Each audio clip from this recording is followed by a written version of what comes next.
Muy bien, este lunes se presentó un libro sobre el consumo de pasta básica de cocaína en el Perú, en base a la cuarta encuesta nacional de consumo de drogas en población general. Es una muestra tomada en miles de viviendas, un trabajo hecho por Naciones Unidas y la Comisión para el Desarrollo de Vida sin Drogas de Vida. Vamos a conversar con el doctor Milton Rojas, que es investigador especialista en el tema y que participó en esta investigación que arroja algunas cifras que no sorprenden, pero que igual son terribles, ¿no? Lo que no sorprenden es porque estamos en una situación de franco deterioro. Milton, ¿qué tal? ¿Cómo estás? Buenas tardes, Juan Carlos? ¿Qué tal? Cuéntanos, grosso modo, las conclusiones más llamativas. La cosa sigue de mal en peor, ¿no?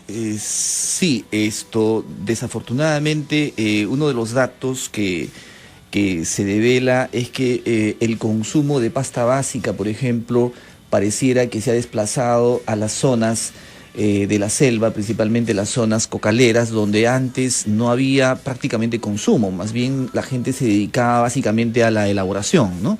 Hoy, el último estudio de vida ha determinado que ahora sí hay una realidad de consumo en estas zonas, entonces se complica un poco el panorama porque no solamente ya hay que hablar en estas zonas de erradicación, control de insumos, sino también de consumo y en particular de esta sustancia, pasta básica de cocaína, que como tú decías, en realidad hasta cierto punto no es novedoso, pero lo que sí hay que remarcar, Juan Carlos, es la gravedad. Tú sabes que la dependencia a la pasta es la adicción más grave y más severa que tenemos en el Perú, ¿no? Yo hubiese pensado que dado el bajo precio de la cocaína, esta iba a desplazar a la pasta básica. No ha sido así, ¿no? Aparentemente no es así. Y también llama la atención, Juan Carlos, el descenso de la edad de inicio en particular para esta droga, porque De Vida, por ejemplo, en su penúltimo estudio, había determinado que la edad de inicio en promedio era 14 años. Vamos a una pausa, Milton, ¿te parece? Y continuamos conversando. Claro.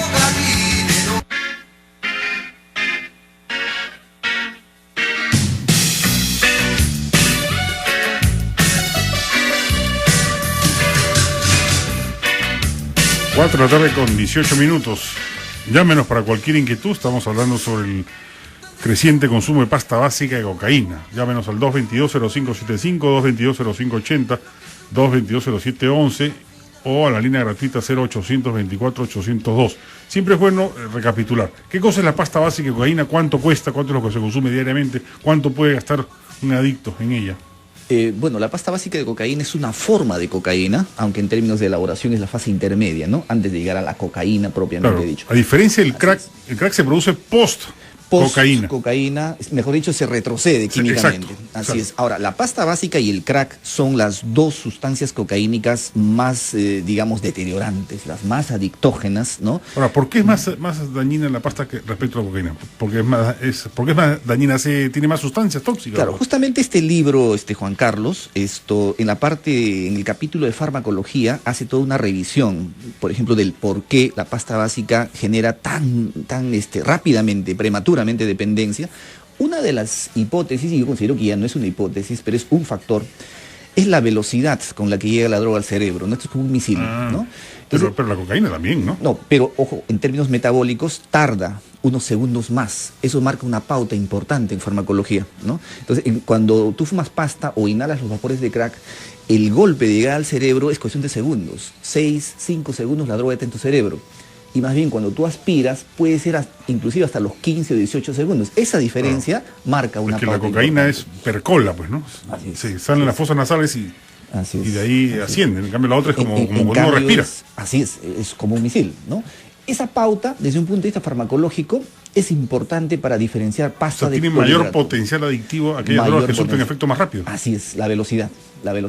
Y lo otro, aunque esto todavía es discutible, es la combinación con sustancias con adulterantes, ¿no? Eso. Ese es lo otro. Aunque no está confirmado científicamente, pareciera que sí es otro factor que marca la pauta, ¿no? Ahora, ¿qué eso es ¿cómo se le llama al cigarro de pasta? ¿Tiene un nombre o no? Es un pito, un pitillo o es un tabacazo, entre comillas. Tabacazo. Así es. Yo pensé que en mi generación le decían tabacazo. Sí, le siguen llamando igual. ¿Cuánto cuesta un tabacazo? Bueno, ese es el otro potente factor de riesgo, Juan Carlos. ¿Un sol, me dice Charlie? ¿Un sol? Lo que pasa es que los adictos pastómanos compran, entre comillas, por ligas. Una liga puede ser 10 quetes, medio liga 5 quetes, ¿no? Y, Una tola, un clavo acá me instruye, me ilustra Carlos Carlín, experto en la materia. y el costo es el gran problema, Juan Carlos. 30 centavos, 50 centavos en el Tabacazo sol, nadie le ¿no? dice, ya acá me están cochineando en las redes. Haré con tío, dice. Así es. Pasta de tío, dice. Pero, Juan Carlos, si bien es... Ya, pero ¿cuánto es un sol, realmente, efectivamente? no, es mucho más cómodo inclusive. Ah, más barato. 30 centavos, 50 centavos. un Y eso quete de equivale pasta, a un cigarro. un cigarrillo. Pero el problema es que Tan a la estafado, larga... Charlie, ¿ves? A la larga le sale mucho más caro, porque el adicto de pasta no se fuma un cigarrillo. Ya, ¿cuánto se fuma? En una noche se puede fumar 50, 100, 150. Entonces, saca tu cuenta que a la larga, cuando ya se cronifica la adicción, por eso es que el adicto de pasta Ya, pero tiene digamos, que un robar, adicto de etcétera, pasta etcétera, ¿no? podrá fumarse 100, digamos. Y le puede costar, si suponemos que es 30 centavos de sol, 30 soles. Más o menos. 30 soles por noche. Por noche y los Un adicto adictos... a la cocaína se gasta pues el doble o el triple, ¿no? Aunque también los costos de la cocaína hay que remarcar, hay que destacar que han descendido ¿Cuánto está tanto. el gramo de cocaína ahora? Bueno, es variable, dependiendo de la pureza y cómo lo obtiene el La adicto, ¿no? famosa, todavía le dicen alita de mosca, ya no. En algunos casos. O ya es también lenguaje tío. Todavía le siguen En diciendo. algunos casos, ¿no? Aunque la gente joven adicta a Ya le cocaína, encuentran en nuevos cambio, términos. Ya, esa es la más pura, digamos, ¿no? Probablemente esté entre 10 a 15 soles El en gramo. este momento, el gramo. Dependiendo, como te digo, cómo la obtiene, por internet, telefonía móvil, si es Delivery. mezclado, delivery, entonces no, varía eso, ¿no? Entonces, esas cosas, de alguna O sea, forma, es baratísimo, pues. es, está al alcance de todo. conforman, evidentemente, factores de riesgo y protección, de O riesgo sea, un adicto a la principalmente, ¿no? cocaína se puede estar inhalando ¿cuántos gramos? Bueno, ahí sí se tiene con cierta claridad, no 4, tanto en pasta. 5. No creo que pase de 4 gramos, porque así de simple, pues tiene problemas cardíacos y puede quedar ahí nomás, ¿no? No puede llegar a consumir 10, 15 gramos, eso es prácticamente improbable que ocurra, ¿no? Es improbable. Claro. En cambio, en pasta sí, Pueden estar evidentemente, drogándose todo el día. los adictos pueden llegar a consumir realmente cantidades Que 100, 150. espectaculares, ¿no? En el Centro Juvenil de Ñay, el doctor Navarro, por ejemplo, describe en sus artículos de que ha registrado pacientes que narraban haber consumido por encima de 200 tabacazos en una Bueno. noche, ¿no? Entonces, Claro, no paran, pues. ese Prenden es el uno, gran apagan, problema de prenden y la pasta. apagan, prenden y apagan. ese es el gran problema de la pasta básica, ¿no? No genera mucha compulsión, mucha apetencia por el consumo, para renovar la Los dosis, pacientes ¿no? más complicados de sacar del mundo de las drogas son aquellos adictos. Heroína y pasta, yo diría. Ah, heroína y crack. o heroína, pasta y crack. Y crack. En Esas ese son las orden. 3 sustancias que el cuadro clínico es extremadamente complicado sacar adelante a un paciente. Las recaídas son las normas. Además, el ¿no? síndrome de abstinencia es terrible. Es yo lo he fuerte, visto. es terrible. Sí. Entran en convulsiones, Sí, el sí. organismo grita para tener la sustancia, ¿no? Y una cosa que también se encuentra en este libro que ha editado De Vida y Naciones Unidas Juan Carlos, y hay que decirlo, es que todo indica que la pasta básica de cocaína ya en un grado de dependencia genera daño orgánico cerebral. Por eso es Bueno, que... todas las drogas, ¿no? Pero principalmente pasta, muy rápidamente. Por las sustancias que tiene. Claro, por eso es que de repente... Más que el crack, más que la cocaína. No, yo diría que como el crack principalmente, ¿no? Entonces, al generar daño orgánico cerebral, eso Eso podría además para que la explicar en gente parte, no crea que estamos hablando de especulaciones, eso a uno le hace a un paciente adicto, le toman una Ahora sí se tomografía puede, claro, por computarizada supuesto, un cerebral y se mapeo nota. cerebral, una ecografía y ahí se detecta. Claro. Entonces, Se dañan conexiones así es, neuronales. así es. Eso ¿Son es lo que- ¿Es irreversible ese daño? por lo general sí, ¿no? Y eso podría explicar también, Juan Carlos, la severa compulsión que genera la pasta básica de cocaína, ¿no? Y la desconexión gradual del medio del paciente, ¿no? Nomás a ese precio, pues. Así es. Es que es complicado también. Yo me pongo en el lugar de adolescentes, por ejemplo, que es la edad crítica, sobre todo, ¿no? Cuando empiezan el Muchísimo consumo. más riesgoso si es adolescente. Claro, adolescentes, de familias disfuncionales, en situación de carencias económicas, sin horizonte laboral o profesional a la vista, en un medio complicado, lleno de droga por todos lados, porque hay droga Mucha por oferta y todos lados. disponibilidad. Sí. Es bien complicado que un adolescente no caiga en eso. Es un factor de Pero riesgo. los padres sí. que no sean indolentes y decir, yo no supe. O sea, su hijo se va a enfrentar a la droga, sí o sí. No hay forma de que no se le encuentre. Entonces tienen que estar pendientes, no estar Sí. esperando a que se den o se encuentren con la droga en el escritorio, ¿no? Por eso es que también hay que Pero los enfatizar. padres ni siquiera hablan de eso. Sí, Ni muchos siquiera saben de qué se trata. tienen cierto temor, otros practican la ley del avestruz, no saben a veces que el chico está coqueteando con la droga, pero eso es una cuestión de adolescencia y ya eventualmente esto va a pasar. ¿No? Por eso es que el tema preventivo también se ha hecho énfasis, ¿no? En Además, los estilos de crianza. Un ¿no? joven drogado se nota.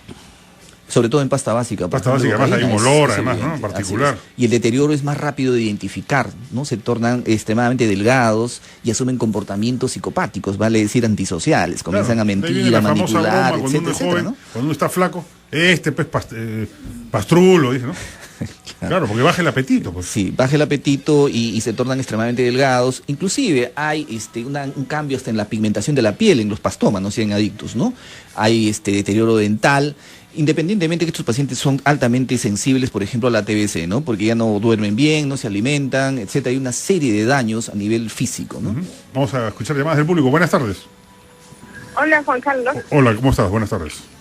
Buenas tardes. Juan Carlos, quería preguntarle al doctor, ¿cómo puedo saber un hijo? Mi hijo tiene 26, 17 años.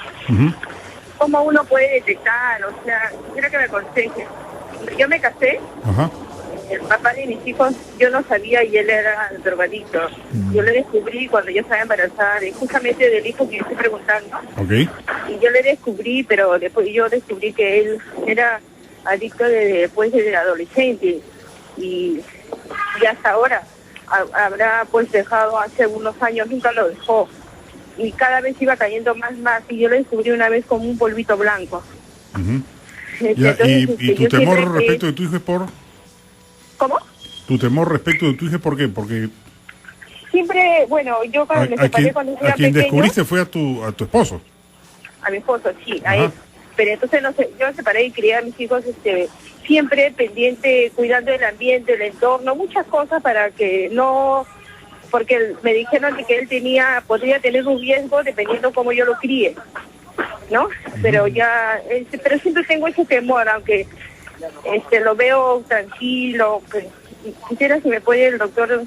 Nunca le he preguntado eso a ningún médico porque no sé, me da cosa, pero quisiera saber, porque a veces cuando yo estaba embarazada, desde mis 2 hijos los mayores, él era drogadicto. Entonces, en la sangre debe tener algún... Se parece mucho a su papá sin haberlo criado, tiene bastantes características de él, pero quisiera saber cómo yo podría detectar en un examen, no sé. Ok, gracias. ¿Cómo se le puede detectar? Es excelente la pregunta. No, si lo mandan a un laboratorio va a salir, pero no, a un joven de 26 años es difícil que lo puedan mandar contra su voluntad, ¿no? Sí, y también esto es importante, Juan Carlos, porque toca un tema que muy poco se está hablando, que es la heredabilidad, no sé, la herencia. Está más o menos documentado, Juan Carlos, de que los chicos que provienen de familias donde por lo menos algunos de los padres han tenido problemas de adicción son mucho más proclives a engancharse más fácilmente en las drogas. Pero porque el ambiente es propicio también o porque el contexto, hay una transmisión genética. Ambas cosas. Está demostrado de que, por ejemplo, los chicos que provienen de padres alcohólicos tienen el 50% de probabilidades más respecto a otro chico cuyo padre no es alcohólico, ¿no? Entonces, claro, pero porque la familia donde viven hay alcohol. Y también los factores externos, la no disponibilidad. Así es. Lo que se hereda no es la enfermedad, lo que se hereda es la sensibilidad. Eso es importante precisar. Y los contextos, ¿no? La actitud que tiene la familia frente a la droga. En el caso de la señora, por ejemplo, es bueno que le haga un control, un monitoreo para que se asegure si está consumiendo, pero también más allá de eso, fortalecer los vínculos y los lazos con el chico, ¿no? Es importante eso, ¿no? Y no asumir una actitud también derrotista o catastrófica de asumir un comportamiento pues policial frente al chico, porque eso va a generar más bien más rechazo, más alejamiento, ¿no? Okay. Aló, buenas tardes. Aló, buenas tardes. ¿Cómo estás? ¿Qué tal? ¿Qué tal? Mire, yo tengo a mi hermano que yo he conversado con él y él me ha contado en algunas oportunidades que ha tenido el roce con la droga. Pero a mí me causa bastante extrañeza porque él, como es joven, adolescente, cree saber más que uno. Él dice que lo puede dejar, que no está muy metido en eso. ¿Cómo se le puede ayudar en ese caso? Claro, normalmente el adolescente se siente invulnerable. A todos les puede pasar, todos se pueden volver adictos, menos yo. Eso es, digamos, el argumento y la percepción muy tradicional, ¿no? Esperada del adolescente que está consumiendo drogas. Nosotros le damos un enfoque integral, familiar al tema, principalmente en adolescentes. Si el adolescente por lo menos quiere recibir algún tipo de apoyo y soporte, que vaya, por ejemplo, a Cedro, hay servicios de apoyo, de consejería. Si el chico es reticente, muy reacio, lo que queda, y esto hay que hacer, la familia debiera recibir por lo menos un cierto número de sesiones de psicoterapia familiar, de consejería familiar, porque muchas veces la familia tiene que ver mucho con el consumo. No estoy culpabilizando directamente a la familia, pero la familia muchas veces juega un rol importante en el mantenimiento del consumo, ¿no? Muy bien, Milton, muchas gracias. Ok, de nada, Juan Carlos.